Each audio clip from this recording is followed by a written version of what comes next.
Hey everyone, this is Luke again, and welcome back to yet another Ninjago video onto the channel today. So, for today's video, I want to discuss something that's been popping up, especially on my YouTube feed, um, and something that I feel that needs to be talked about, and that is the concept of Ninjago power scaling. Now, if you're not sure what power scaling is, it's this idea where you scale characters, fictional characters, based on how powerful they are. Um, so character A could be more powerful than character B because they have shown to evolve and grown over, whereas character B kind of stays in that same spot.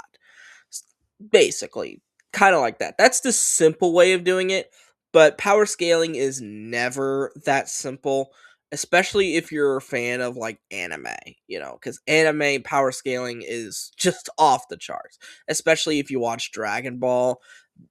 Power scaling is so stupidly broken there, it's not even funny.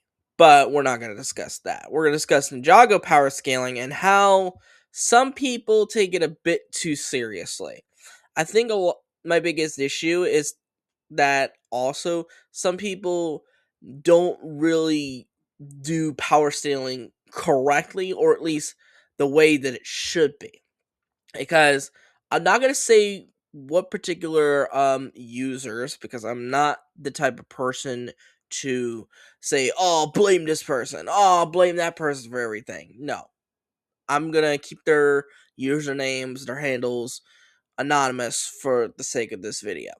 But what I did see was that there were some Ninjago power scalers, as they wanted to call themselves, who think that they know all and that their opinion is absolutely correct. And if you have a differing one, then you're just wrong because, they claim to know more about the show than you do, even though you could have watched the show way before they even thought of it. They even thought about watching it. So, um one of the more egregious examples I found was someone did a poll to see who wins in a battle, which is Geo and Mr. Frohickey versus the Time Twins in their prime.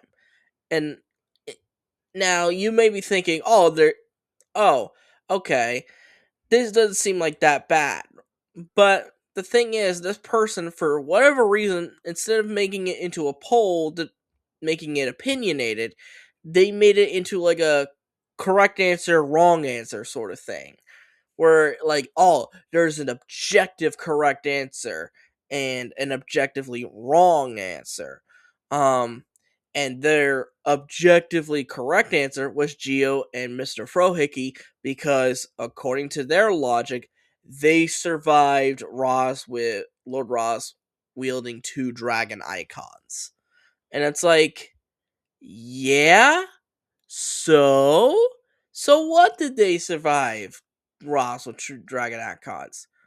Did you forget that time is like the most broken element in the entire show?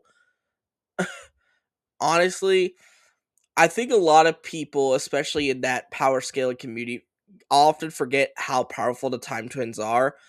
I guess because because they're like, oh, the new characters are so much more powerful than the older ones, so they have to be more powerful.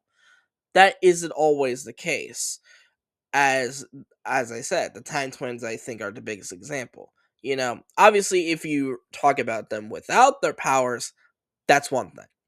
But most of the time they're talking about them with their powers, which is essentially overkill, you know? I consider the Time Twins one of the most powerful beings in the entire, well, before the concept of the Source Dragons was introduced, I would say they were one of, if not the most powerful, like, mortal beings in the entire show, simply due to the fact that they have the element of time, which, you know, could literally predict your opponent's next attack, slow them down, stop them in their place, or speed up time to essentially make them miss. That's how broken of an element it is. I might make a future video talking about how this element is so stupidly broken. And if you thought Amber was broken, it doesn't even come close to time. So, I just wanted to make that clear that I'm not saying that you if you want to believe Geo and Ross are more powerful than the Time Twins, fine. I may disagree with you, but I'm not. But as long as you're not being an ass about it or saying it like it's the correct opinion, then I wouldn't be making this video. I feel like the only reason I'm making this video is because people think that they know more than they do. And um one another one I would like to point out is a lot of people like I think I mentioned this in a short, but a lot of people think Drix of the Forbidden Five is more powerful than he actually is. Like, some people even think Drix is more powerful than Noct when Doc Wyatt, the head writer, literally said Noct is the strongest, Drix is the weakest. So, but some of their responses is, "Oh, Doc can't power scale like we do." That doesn't matter. It doesn't matter if he can't power scale like you do. He's the writer, the head writer. So his opinion matters way more than yours. Matters more than mine. It matters more than yours. So I'm going based off of what the official canon says. I'm not going based off what I imagine into it. And I think a lot of people often forget that power scaling isn't determined by feats, because a lot of people think it's determined by what you have done versus what you haven't done. Not exactly. It's determined really essentially by the lore and by what the creators say. Um and if the creators say Drix is the weakest of the Forbidden Five, then that is the canonical answer. He is the weakest. But a lot of people, for some reason, don't see it that way because of how Drix was presented in season 3 of Dragon's Rising. Because a lot of people think he was the only competent one of the five, even though that's just simply not the case. Um,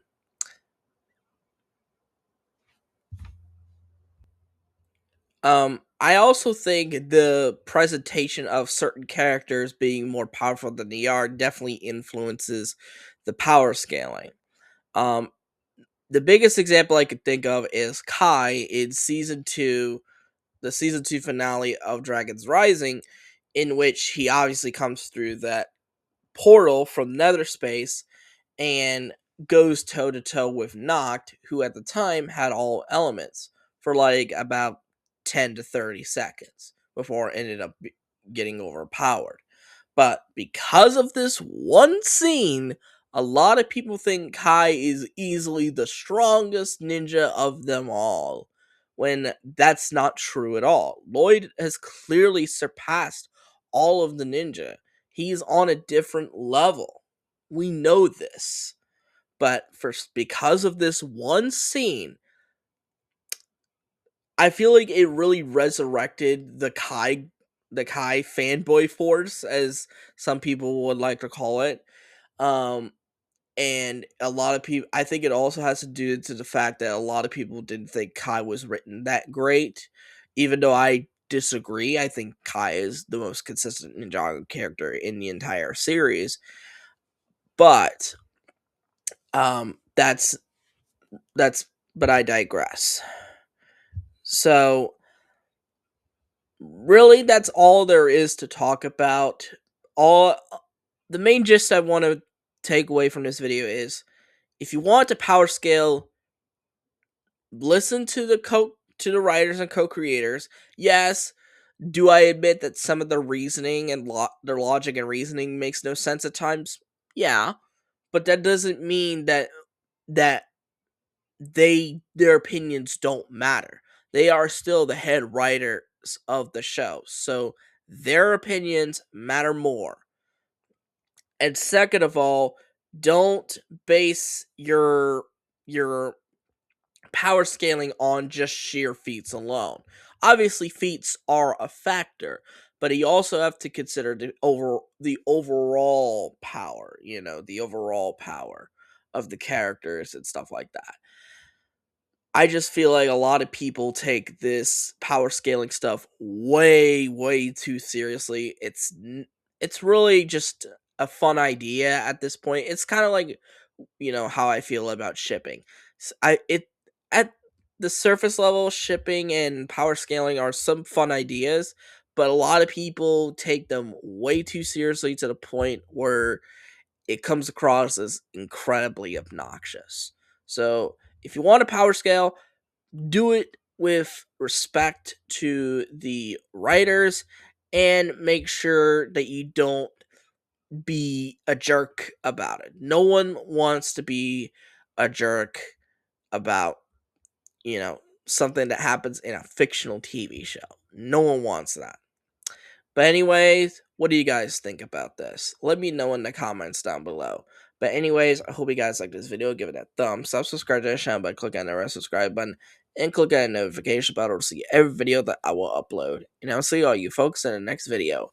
Bye bye!